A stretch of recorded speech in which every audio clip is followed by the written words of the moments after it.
Welcome to Chillin' 101. We hope this video helps. You start by verifying your data so Google Earth Pro reads it without error. Make sure columns include a clear name, latitude and longitude in decimal degrees, and any description fields. Once done, save as XLSX or CSV depending on size, and close Excel so the file isn't locked. You're doing this now to avoid import errors.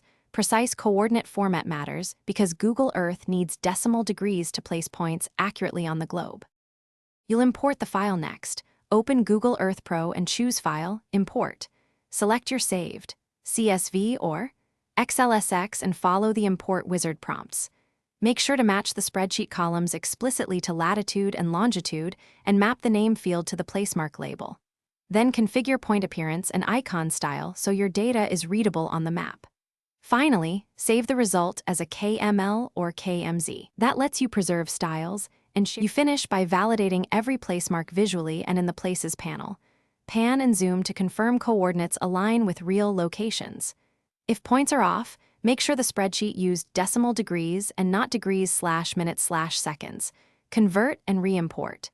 If the import fails or the file is locked, save afresh.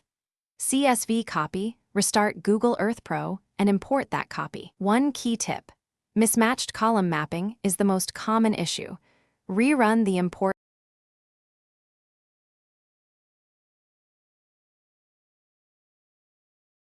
Thanks for watching.